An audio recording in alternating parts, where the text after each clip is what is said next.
Welcome to our April timely topics, and this really is very, very timely because we're going to talk about the elections coming up in June. And as you all know, June is a very odd month for primaries in Illinois, but it's late this year, and because of redistricting, and maybe people are a little off balance, but they might not be as aware of something coming up as they have been in previous years. So this program will be really, really helpful. Before we start, I want to mention an upcoming event. We're having our annual meeting on June 14th at 6:30 in the Champaign Public Library, Robeson Rooms A and B. And it'll just be a business meeting. We decided not to have a speaker this year, or just to get there, get the business done, and be able to go home. So we're having new officers, adopting our budget, our program, and maybe some changes to our position statement. So I'd urge you to come, and you'll be getting several notices before the event itself. So with that, I'm going to turn the program over to Ann Prisland, who is co-chair of our Voter Ready team, who has been working really hard to getting us all ready for the election. So Ann. Thanks very much, Tricia. It's so nice to see everybody tonight. See, of course, is advisable, but anyway, thank you all for joining. We are going to spend some time tonight talking about the upcoming primary. Many of you are probably very well informed, but you may have friends or neighbors who may need to know some of this information. So let me start sharing my screen here. Are you all able to see my screen? Let's see here.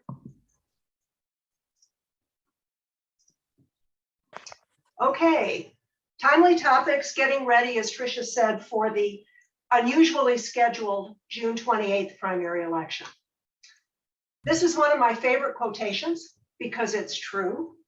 Every election, especially a primary, is determined by those who show up. We know that everyone on this call will be showing up, and we want to share with you some information that you can use and share with others. First, I'll be updating everyone about changes to the election law and how these will play out in our county. And I'll also share some exciting news from our Voter Ready team. Lynda Miner will then update all of us on how local high school students are involved in leading voter registration efforts in their schools. Then James Manrique will explain how we'll be providing candidate information to everyone during the primary election season. And finally, Beth Martin and Carol Baxter will update us on Get Out the Vote efforts planned for later this spring. If you have questions as we go along, please do ask them or put them in the chat, and we plan to have time at the end to answer any other questions. So here's one of the big questions. Why vote in 2022? Well, just take a look at that screen for a minute. It would seem to me that what's on the screen is the best reason to vote. The number of races that will be on your ballot as a result of redistricting. You can see the alls in bold there. There's a lot to vote for this year. So if you want to say in who gets elected and who will decide county and state priorities, this is the year to vote. Of course, we want to find out what candidates say about issues that are of concern to us, and then vote for those who will likely best represent our views. We know that in the primary, some people are reluctant to vote because they really don't want to choose either a Democratic or Republican ballot, as we need to do in Illinois. However, that's the law. And in my view, voting in a primary really does matter. If a race is contested in the primary, your vote may help determine which of those candidates' names will appear on the general election ballot in November. So you do have a way to make your voice known. Wanted to remind you of a few recent changes to Illinois voter election law. Some of these you may be very familiar with. The first one is a change or an addition really to curbside voting. Curbside voting is an option that's available on election day to voters who are unable to physically enter an ADA accessible polling location, whether they are temporarily or permanently disabled.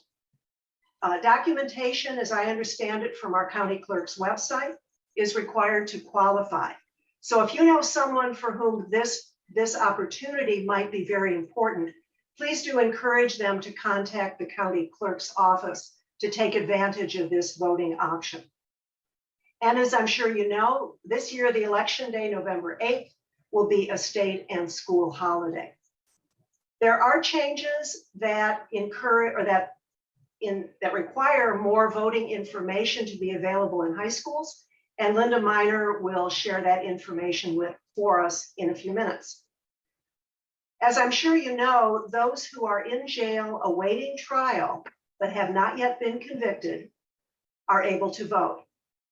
In the past, they were able to vote by mail, but now every sheriff's office in the state has the option to establish a temporary polling place in the county jail as well. And those who are in jail, not convicted of a crime, can vote based on their residence address. I called the county sheriff this afternoon to see if a decision had been made for our county, but unfortunately the person I needed to speak to wasn't there today. We'll provide that information on the website or social media once we learn it. One of the most significant changes to the election law for this year is there now are two options to request a mail ballot.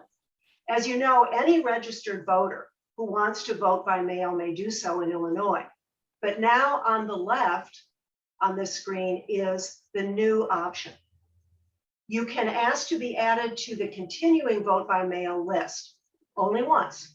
One request is all it takes for you to receive a mail ballot for each subsequent election, unless you die, move, or ask to be removed. I spoke to a woman at one of our programs this summer who lives in an assisted living center, and she was thrilled to know that this option would be available. And of course, you can also request a mail ballot each time for each election in which you want to vote by mail. That's the traditional way we've been doing it in Illinois. You can request your mail ballot online through the county clerk's website. One thing you may want to notice here is a change to the clerk's URL. This was also part of the updated election code, and I understand it by having the .gov instead of the .com or anything else is a security measure. You can request, as I said, your mail ballot online at the county clerk's office. You can also call and ask that a paper request form be sent to you, or download that paper request form from the clerk's website. And of course, you can see a league member at any of our voter registration events. We'll have those request forms there and are glad to return them to the county clerk's office for any voter who would like to fill one out. And a few significant changes in the county. Many of you have probably read in the News Gazette about new equipment that has and is going in polling locations and for mail ballot processing. There are also 2 or 3 new short videos available on the clerk's website that literally show in 2 or 3 minutes how to vote in person, how to vote by mail. So, and they do have closed captions, I believe, as well. So for those who, like me, are more visual, it's a really good way to actually see, and especially for people who are new voters. There are an increased number of permanent ballot drop boxes throughout the county. Starting this spring, for the primary, there will now be 12. And this was brand new information to me as well on the clerk's website. There are expanded early voting opportunities at the universal, what are now called vote centers. The vote center term is a new one in the updated election code. As we know, these are universal sites, which means that anyone from anywhere in the county can vote at these locations, regardless of where they live or where their precinct might be. Brookins Center, of course, will always be the main one. As of June 13th, 11 additional locations for early voting will be added. And then these are two of the new additions. On June 25th, an additional 11 locations will be added for universal sites. And on June 27th, the day before the primary election, an additional 6 universal sites will be available. So you may want to take a look at the county clerk's website. There's a complete list of all of these locations under the elections tile. Many ways to vote, I believe the section is called. And one question that has come up was about sample ballots. Those are not available yet. I believe the date is April 21st for the Board of Elections to certify the ballots that the county clerks have prepared. So there won't be any sample ballots available until after that date. The clerk's office today was not able to tell me an exact date when they would be available for us on our voter portals. So you can check out all of this information about dates and times and locations on the county clerk's website. You can also go to our website for information about voting and links to key pages on the county clerk's site. I did want to quickly mention a few pilot projects that Voter Ready is engaged in this spring. We're working with 2 food pantries, one in Champaign and one in Rantoul, to provide voting information to participants at those pantries. These 2 pantries operate very differently. So this pilot gives us an opportunity to see how it might work to provide elections and voting information to people in the county who might have been underserved in the past. We've also developed a series of what we're calling voting Q&As, and it's literally what it sounds like. A group of us, Ruth Mitchell, Karen Fresco, Pat Babbage-Smith, Joan Volkman, Sarah Kelly, Beth Martin, Ruth Ween, and me have developed questions based on things we've had questions about or have heard from others. We've drafted initial responses using official sources and then provided them to the county clerk's office. The clerk's office has reviewed, revised, and vetted many of these voting Q&As. They'll be posted on our website and social media, and we have the potential to have them shared through other local media. We're working on that right now. And finally, we're also taking a step into a new realm of communication, and that's radio. Sarah Kelly, Joan Volkman, Mary Ellen Woolner, Karen Fresco, and I have developed texts for 15 to 30-second PSAs about voting.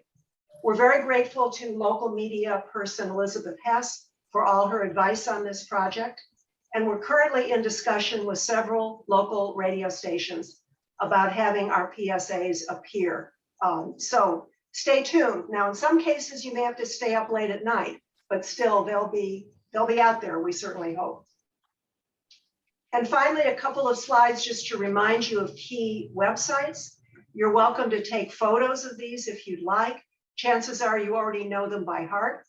But here is the State Board of Elections and the County Clerk Elections Department.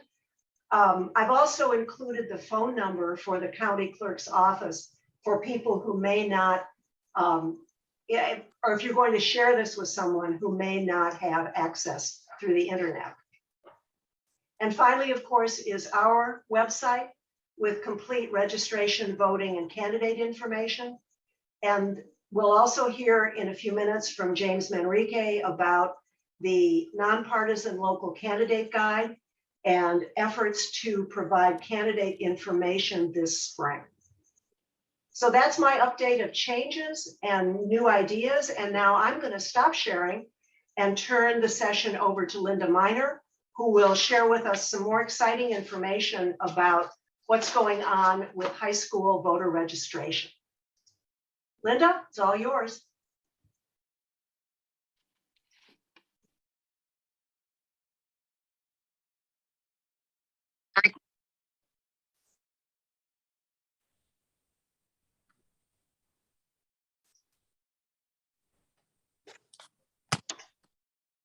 Oops. It would help if I unmuted myself. Okay, so as Anne mentioned, myself and Rhonda Kurtz co-chair the Youth Outreach and Civic Engagement Team. Linda, do you want to be in full screen mode for your slides or not? Oh, is it not? No. No. Oh, okay. Let's try this again.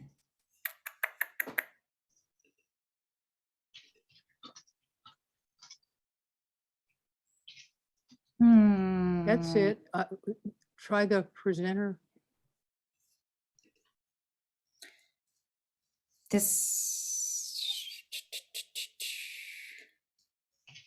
So it's not taking up your full screen? Is that what you're saying? No, we're getting your remarks on the side. Oh, okay. Let's try this. I probably picked the wrong screen to share. My bad. Let me start over.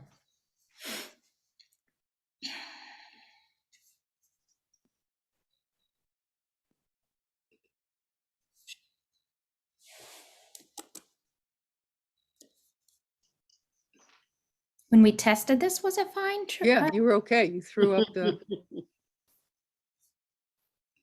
Is that better? Yep, that's it. Okay. All right. Okay, so Rhonda Kurtz and I lead the youth outreach team, and you heard from Anne just a little bit ago that Illinois' new election law now requires that the State Board of Election distribute voter registration information to high schools, and the Illinois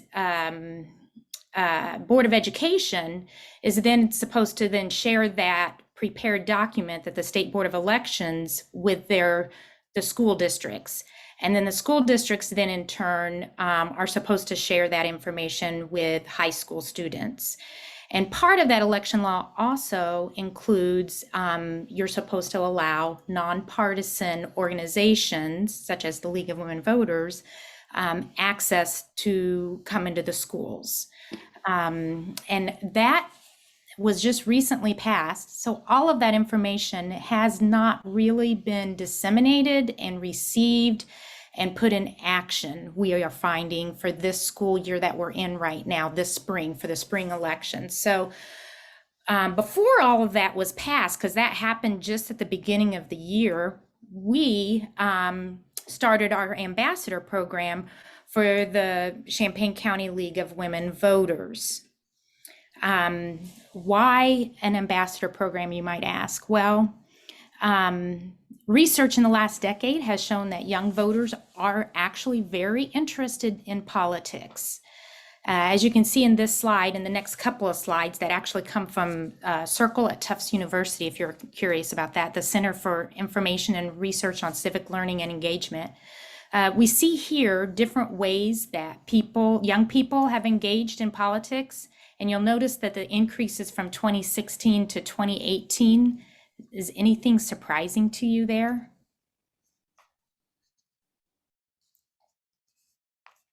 I was a little bit surprised to see that 50% of young people had signed a petition, almost 50% in 2018. That was a little surprising to me. Again, here we have some 2018 to compared to 2020, and we see even a more growth in engagement. Anything strike you there? You can just jump in, shout out.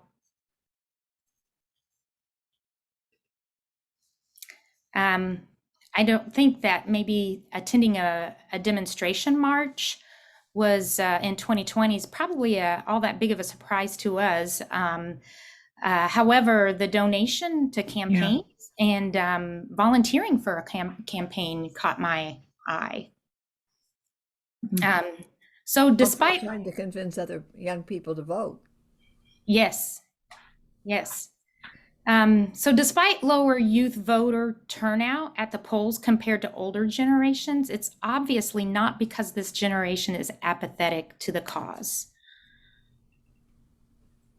Rather, they have more struggles overcoming obstacles and barriers to voting.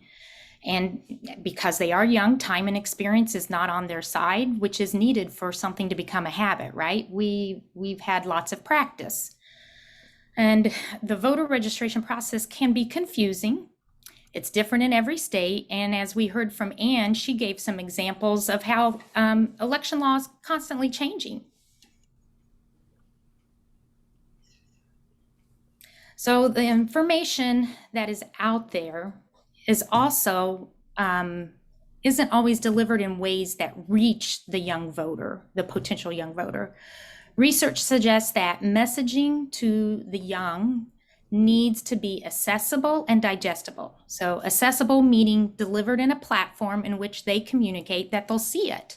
And usually information that comes from their peers, because youth are super focused on what others in their age group are doing and what they think. So they put more value in information that comes from their peers versus a different generation.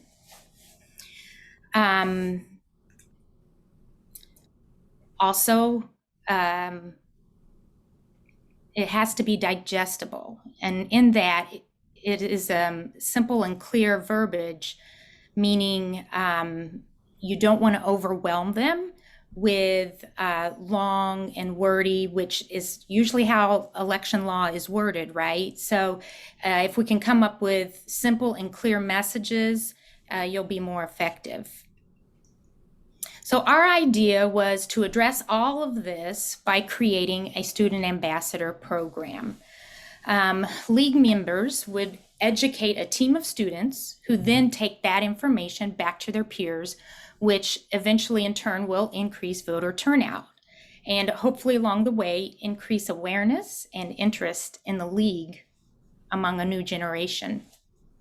So we started this academic year, this school year. So last summer we worked on building the framework, and so the fall of 2021, we started the year with a team of 5 to 6 league members, 3 of whom serve as mentors to our student ambassadors.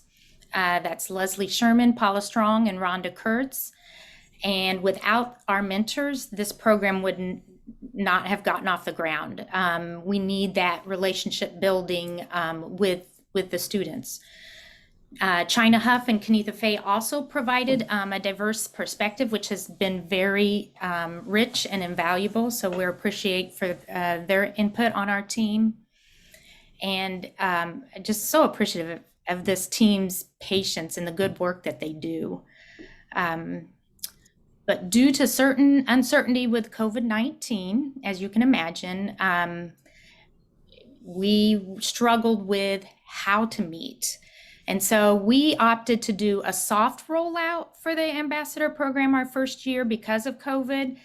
And in order to create consistency for our ambassadors, we chose to meet monthly online. That way we wouldn't have to be deciding what the numbers were going to be based on, COVID in the area and whatnot. So we emailed every school principal and every social studies department head in the 14 high schools in our county.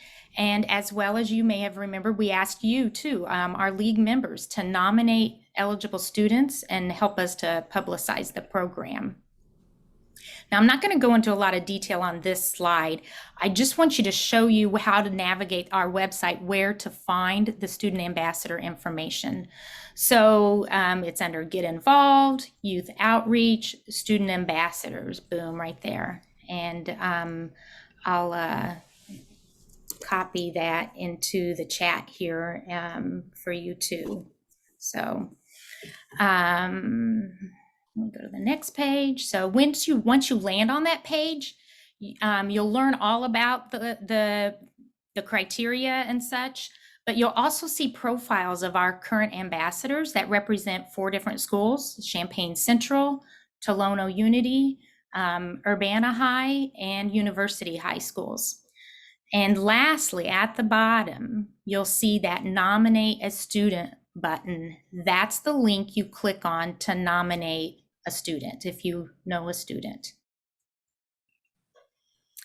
Okay, so our main goal for this first year was to provide training to our students on the voter registration and voting processes. So our ambassadors could take that knowledge back to their schools or their community and register and educate new young voters by be a host of a voter registration event in their own school. So during our monthly training sessions, student ambassadors learned about our chapter's league, the different ways in which to register, and information that is needed to register, how to market and advertise your event, how to create clear messaging, what voting looks like, where to find reliable nonpartisan candidate information. And our ambassadors, our mentors and our student ambassadors also met outside of these monthly meetings to plan an event to address specific needs that maybe their school has, because not every school looks the same. They also learned valuable lessons on communicating, not only with us, but we put them in charge to go communicate with school officials to get this done. We have sent emails and, people at school, the staff, the administration, they're so busy, they don't answer emails from us. So our thought was that, they would listen to the students. If a student came up to them and said, hey, I want to host a voter registration event at the school, that they would get more support from the school. More on that maybe later. So here's a list of our planned events, and you'll notice that we have already had a couple of them. So the jury is still out. We're still in process of hosting events coming up here. So I don't expect you to read all this text. What I really want you to get out of this is that this takes money to do. Not to mention all of the money to make copies, but if you want to engage a young person, you got to have some swag. And if you noticed in that very first slide that I had of ways that young people display their civic engagement or their political, one of them was stickers. So we have ordered enough Redbubble stickers. I don't know, can you see that? If you've got me on speaker view, you'll be able to see that. For every person who registers or participates in listening to our presentations, because sometimes you've got a class that maybe they're not old enough to register yet. So we applied for a grant, and we through the League of Women Voters Educational Fund, and we received $600, and we'll receive an additional $200 on top of that if we complete all of their reporting. This grant will only cover maybe half of our expenses that we've incurred when we're only in 4 schools out of 14 in the county. So if we continue to grow this program, we will need more financial funding to secure it. Okay. So in addition to more funding, we also need more volunteers. If we continue to grow this program, or even just continue the status quo of what we've done this past year, we need additional league members to support this effort through volunteering with us as mentors, to a set of ambassadors, or as a chair or a co-chair. And because COVID has really made it hard to build relationships with our ambassadors this year, we hope that we can do more one-on-one relationship building. Because we had only 3 mentors and we had 4 ambassadors, 10 ambassadors that represented 4 schools, we split them up that each mentor took a school. Well, some schools had several ambassadors. So it was quite a lot for our ambassadors or our mentors to take on. So I encourage you, if this interests you, you know of somebody else that would be interested in this, please reach out to Rhonda or myself. I've got our email, jot that down. That's all I have to say, unless anybody's got any questions now, or if you want to wait till the end. I see Sarah Kelly asks, is social media also a good way to reach a broad swath of young and first-time voters? Assuming this is so, what is best? Well, that's a really good question, Sarah, because none of us on the youth outreach team are really all into social media. And so that's why we need, that's another reason why we thought that maybe student ambassadors would get to know the league, be interested and stay on, because we do need people who are really on social media all the time to push out this kind of messaging. Where do the costs come from that are expenses? Mostly printing. You wouldn't believe, like a really nice red bubble sticker like this is over $1. We looked at cheaper ones, but our ambassadors, it just did not excite them at all. So we hope to register 700 students this year between all of our four schools. At least if every student that was in the class and eligible, we would. But I mean, I don't think that will actually happen. But so that's just a sticker. It doesn't cover our printing costs. And as anybody in the Voter Ready team can assure you, it adds up. Mm-hmm. Ideally, what additional funds do you need? You know what? After we have our budget meeting, I'll get back to you on that. One more. A student ambassador from Urbana High attended and participated in the book club last night. Yay! I'm glad to hear that. Thank you, Carol, for reporting back to us, because we just found out Sunday when we went to announce it, went to the website to double check on it. We just learned it was in person. So I'm glad to hear at least one came in person. Well, Lynda, thank you so much for that update. And thanks to you and Rhonda and the whole student ambassador team. That's really fabulous stuff. And it's a new way of working with high schools, which is really wonderful. Appreciate the invitation or the opportunity to hear all of this. And hopefully you'll get some more volunteers. Thank you. Thanks to those who put questions in the chat. Tricia had put a couple in before about some of my comments. So if you want to take a look at the chat, you'll see those responses. So I think next up is James, right? Who's going to share with us how we're planning to provide information about candidates this spring. James, over to you. All right, thank you very much, Ann. Let me get my screen here.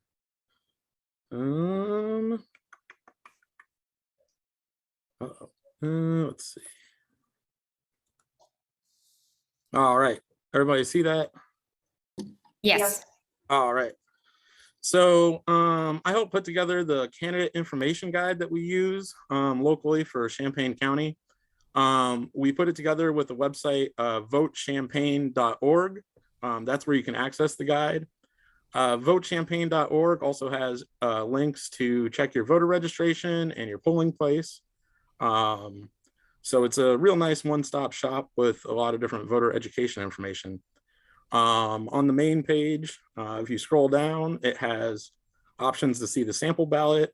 That's going to be available later on this month, I think towards the end of the month or beginning of May.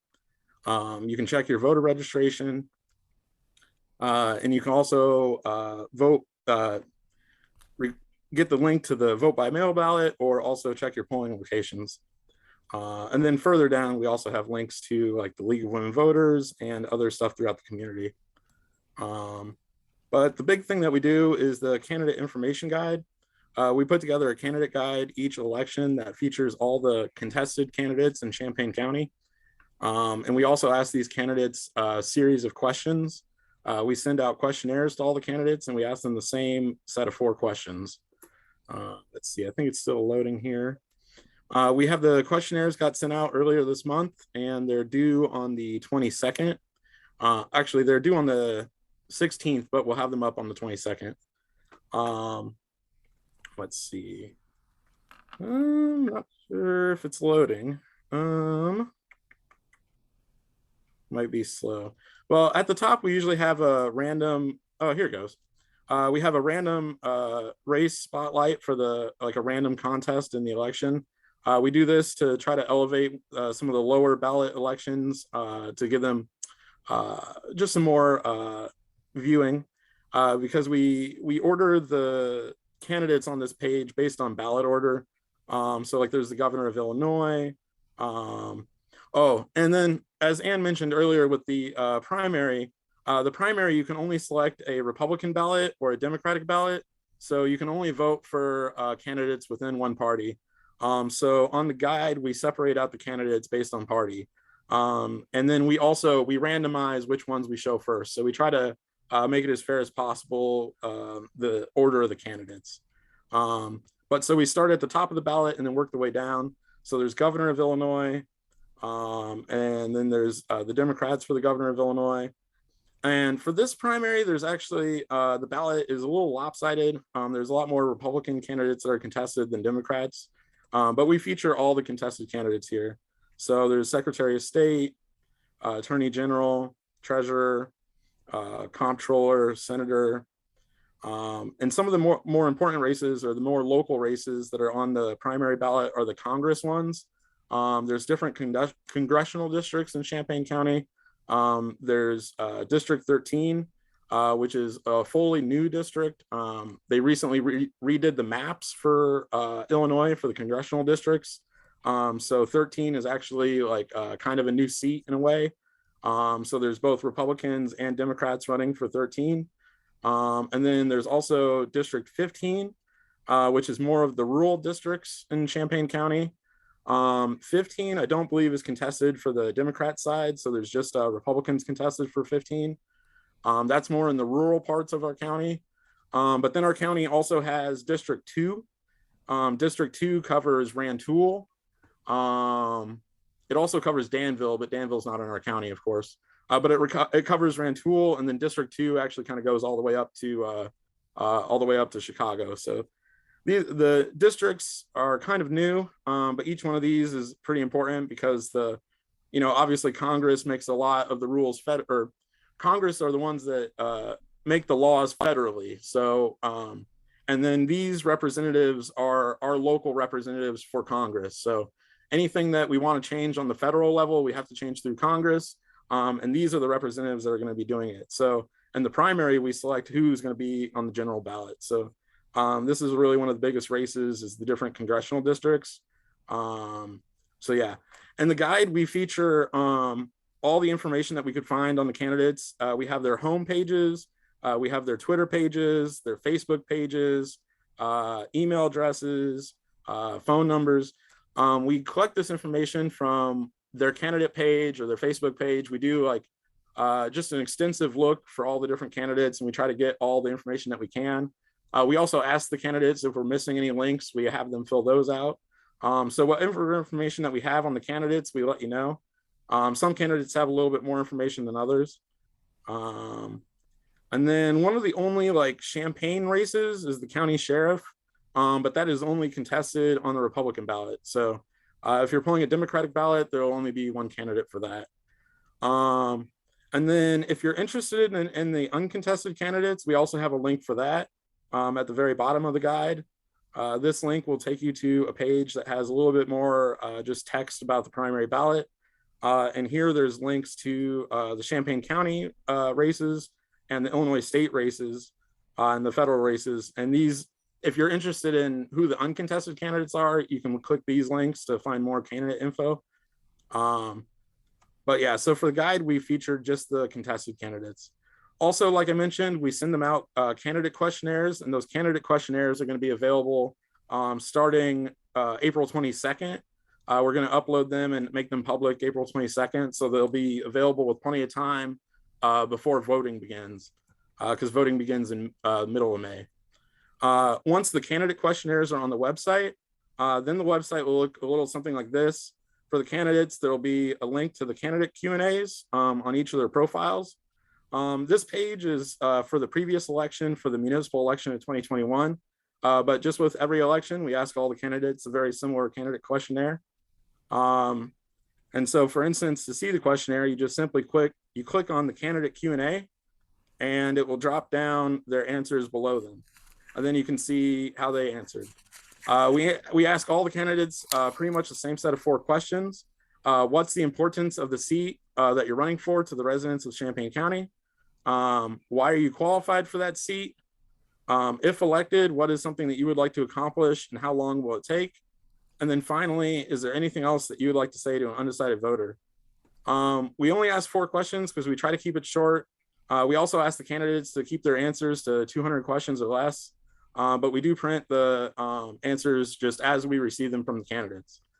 We don't endorse anybody. We just publish these answers and let you know what they said. Also, as you can see on this guide, with the different positions, if we have it available, we'll also link to the candidate form video. So the league, a lot of times will do candidate forms. This election, I believe we're just doing candidate interview videos. They're going to be pretty short, like 5-minute videos that the candidate will just answer a couple basic questions in that video. And we'll link those videos to the guide as well, or other candidate forms if they're available. And all those videos will be seen like in this area, like next to, the district or wherever the heading is. And then you can, watch the video, and that can be a good way to compare the candidates.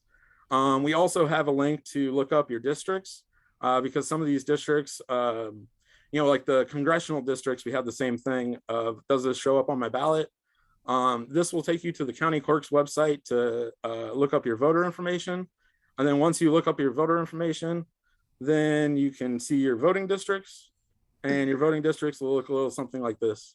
So for instance, I'm in the 13th congressional district.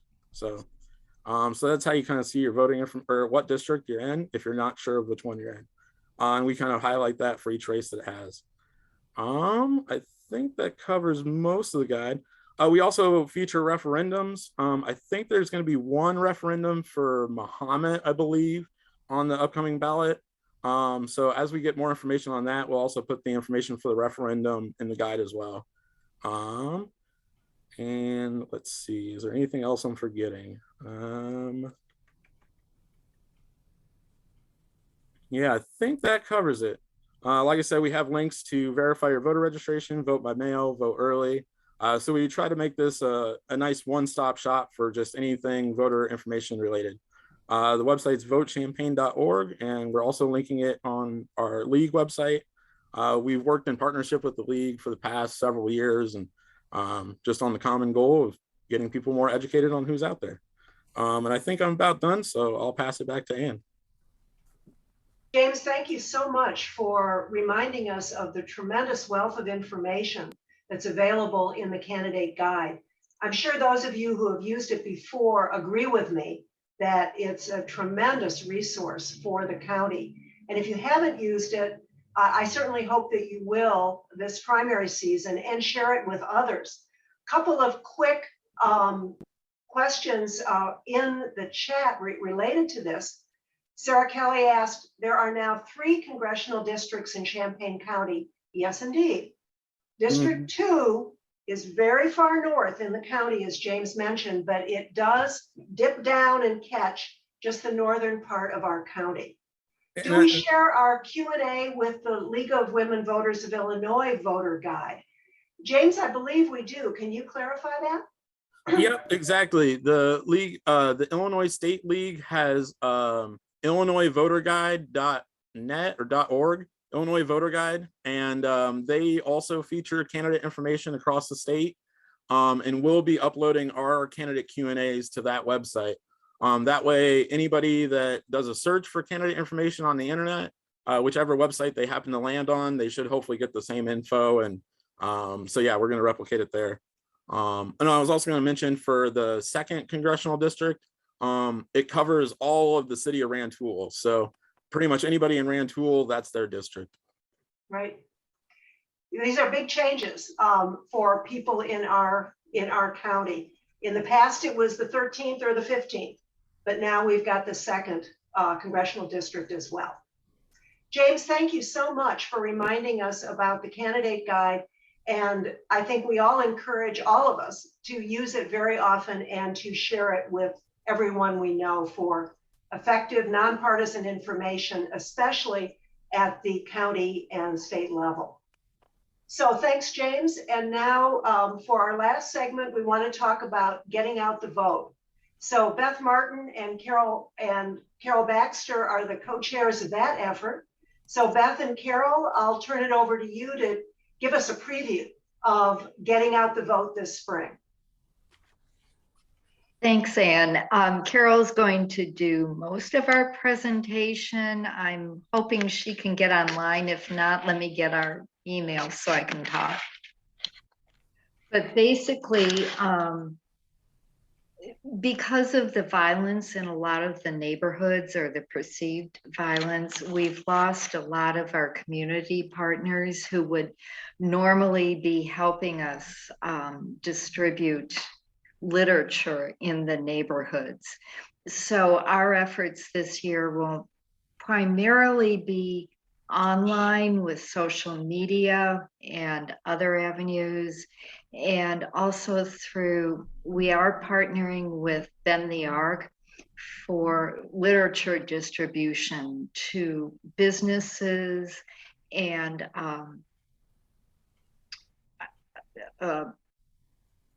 public housing communities. They've done that in the past and done a very effective job. We will also be getting out information to churches for posting.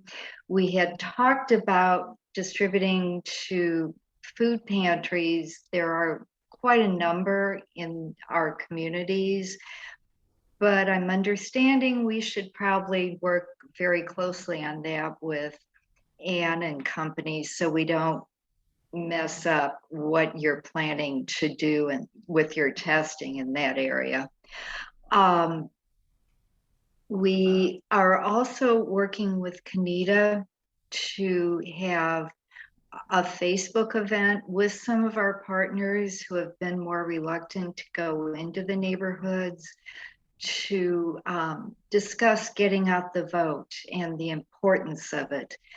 This has been a very important avenue in the past, very successful, and we're hoping to carry that on this year.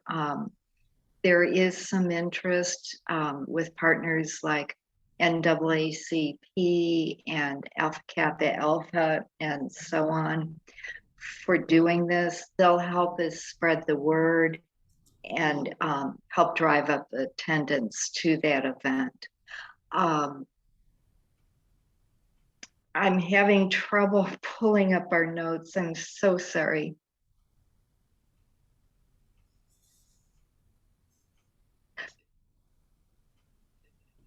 And we'll also be working with Interfaith Alliance with Cheryl Palmer on getting out the word to churches to have them distribute what we've been doing.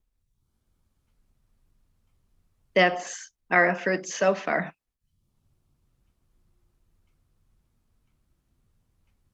Beth, thank you for that update. I know that it's not quite time to start get out the vote efforts since none of us can vote at the moment. No. But it will happen very soon. And I think one of our main jobs is to help remind people that there is actually an election, as Tricia said, in this very odd month or odd schedule that will be June. So all of the information that we can do through social media, through working with partners, with networks, as you and Carol are setting up, to help remind people that yes, it matters for them to vote in the primary, And it's on such, here are all the ways they have available to do that. So given the realities of COVID, what you all are doing is trying to work the best you can with other ways that With, people yeah, are other comfortable with. avenues. Yeah, which is really marvelous. Thank you very much for sharing that information. And I'm guessing everyone in the league will be hearing more about that and more opportunities to share information with the networks that each of us have that are outside the league. I think this year especially that sharing of information and reminders will be really important, both for the primary and for the general election in November. Would you agree, Beth, that that's going to be very important this year? Oh, absolutely. Right now, we are just ramping up and getting our plans together with what we can do, Right. given the realities of community concerns and COVID Mhm. and what needs to be done. We kind of see our work as fill in the blanks, because there is so much going on with all the other groups. We're listening to what everyone is doing and then trying to plug in any holes that we can identify. That's great. That's great. Well, thanks to you and Carol for sharing with us what your planning is to date.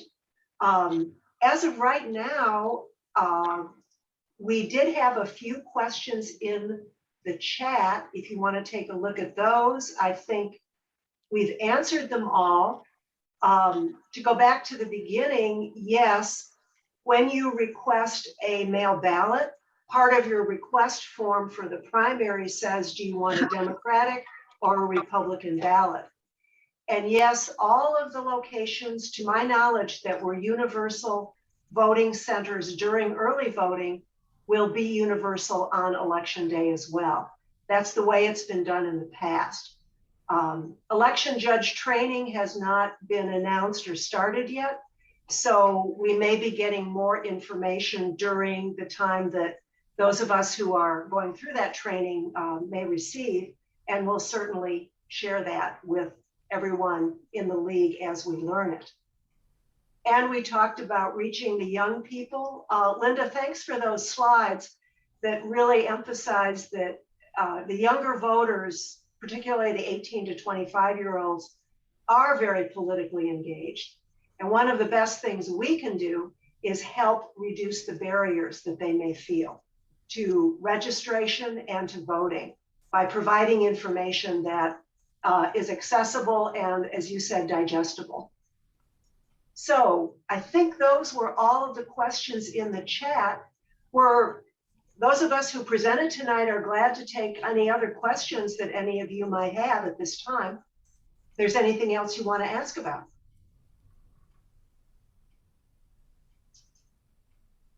Teresa? I'm just curious, this is sort of a question about mechanics. All of those new polling locations, what kind of personnel does that take, those early locations? What kind of personnel does that take from the county clerk's office? It actually takes election judges.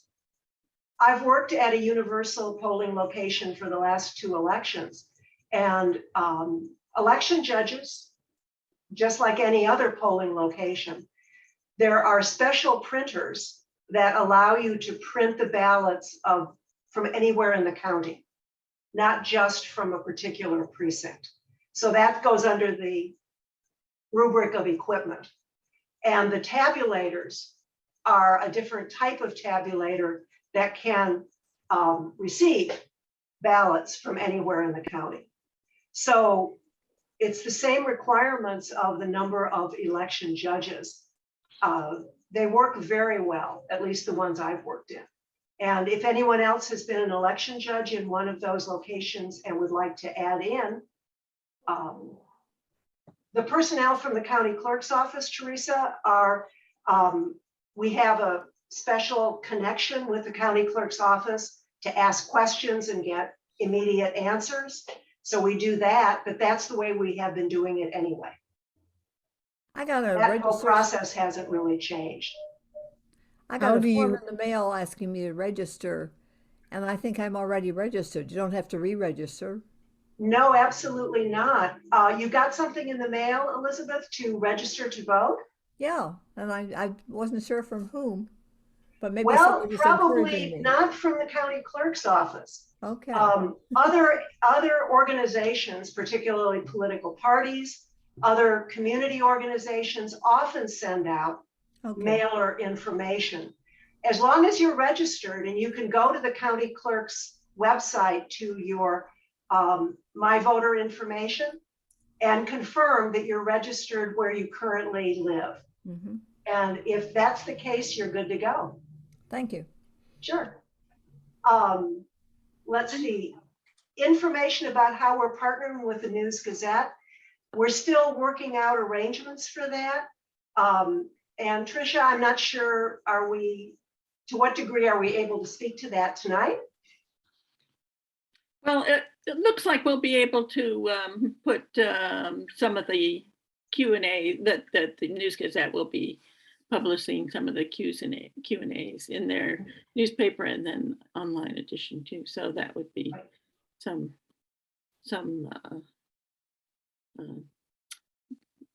advertisement. One of the issues, though, of course, is that the News Gazette at this point is behind a paywall, so that if you don't have a subscription, you can't actually get to that. So I think the spread of the News Gazette perhaps is not as wide and critical as it may have been in the past, but it's still an important venue to address. And Yes, and I there have a will. question. Yes, Sarah? Go ahead. No, please go ahead.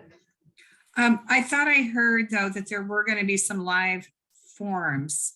And did you say through WILL or Yeah, WILL with the League and with WAND is arranging forums for the congressional candidates, and they will be probably towards the end of May. Obviously that's both probably the widest viewing area for them, and also I think those are probably the highest interest races that we're going to see on our ballot. So they're arranging debates. We're working with them, and they're operating under the League of Women Voter rules for handling all that. And that'll be all 3 of these congressional districts. No, I'm not sure. I don't think they're doing 2. Oh, okay. That's so weird and new. I don't know that everyone's really gotten up to speed on that. It's so very bizarre to have a district that goes from Rantoul to Chicago. So. It's very possible that 2 might be covered by the Chicago League, because there is a Chicago League of Women Voters, and they might be doing that for them potentially. Yes. It's just bizarre. But yeah, so we'll be, they are doing them in the studio. They're going to have some journalists from WILL and WAND asking the questions, and there isn't going to be an audience. So, but we will be soliciting questions before the event. That's right. I wanted to, Yes, Ruth. I wanted to say something about the distribution of voting locations. I was at the county board meeting last night, and the clerk has really looked at the data and is trying to put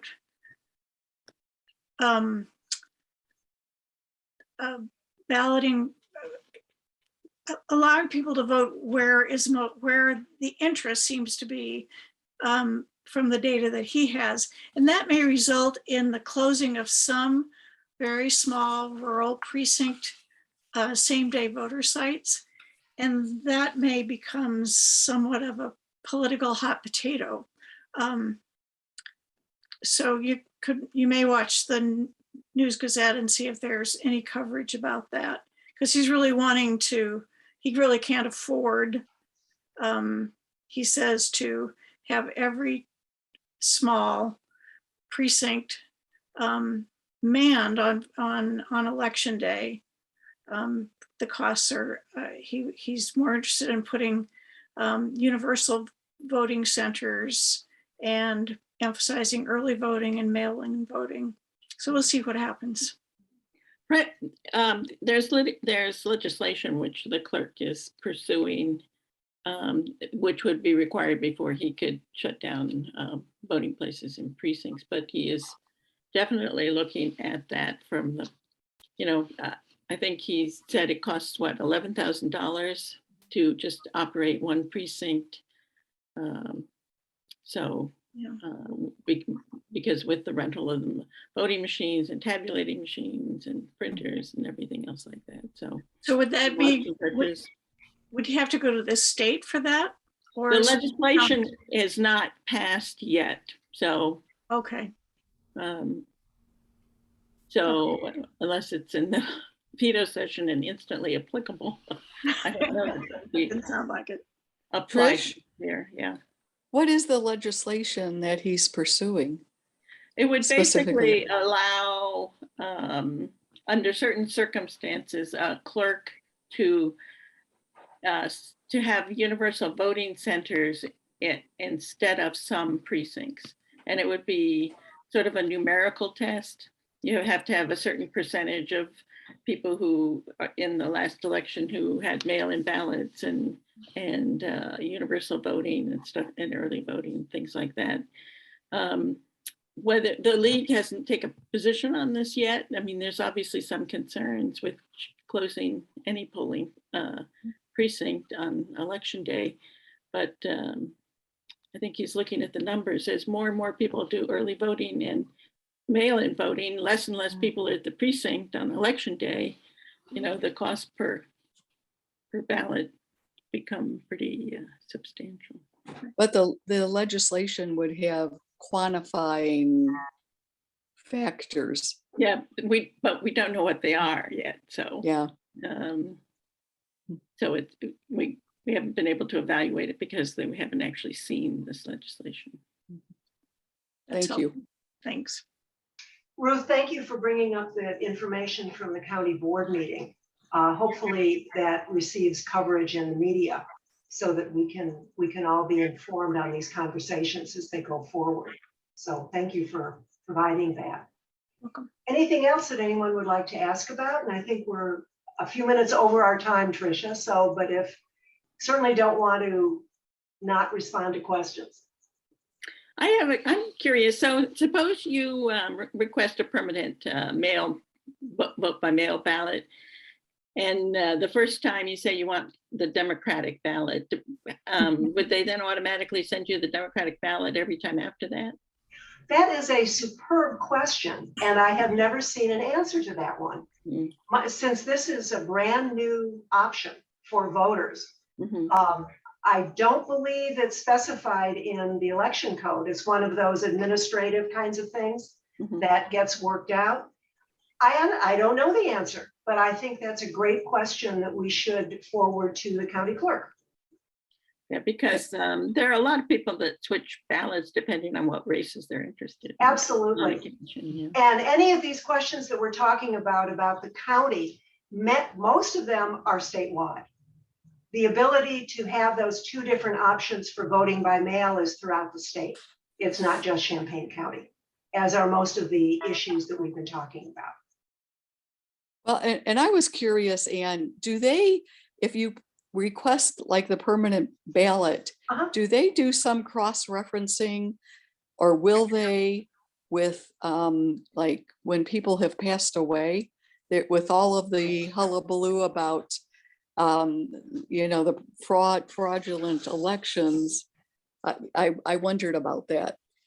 Yes, in fact, every county clerk in the state gets probably daily updates from the Secretary of State's office, from wherever death notices are provided and collected, from data from other counties in the state, from other states in organizations that Illinois is part of. So that is really reviewed by every county clerk daily. They get these updates. So yes, and for exactly the reason that you offered. That's right. So it's done consistently and constantly. And does that process, is it just done automatically through a computer program or electronic systems? Or does that take a physical person to take those reports on a daily basis and go into their system and delete? That is a question I don't know the answer to. But again, that would probably be a question for the county clerk, is how exactly is it done internally within 'Cause the I can county see- clerk's office? Yeah, if a person gets busy, maybe they receive the information on a daily basis, but do they address it on a daily basis, right? If it's a human function. Right. We can certainly ask the question. And Clerk Ammons is often on Penny for Your Thoughts on WDWS, which would be a place, again, that someone might want to ask a question like that. But we'll ask the question. Okay, well, thank you all for coming. And I think we've all learned something, even us, as we've been through maybe dozens of elections. There's new laws and new technology, so to speak, coming. And so we appreciate Ann keeping us up to date on that. So Appreciate everybody, the whole team. Yeah. It takes all of us. yes, I do too. I appreciate all your information. yes. Thank you very much. And we'll see you again.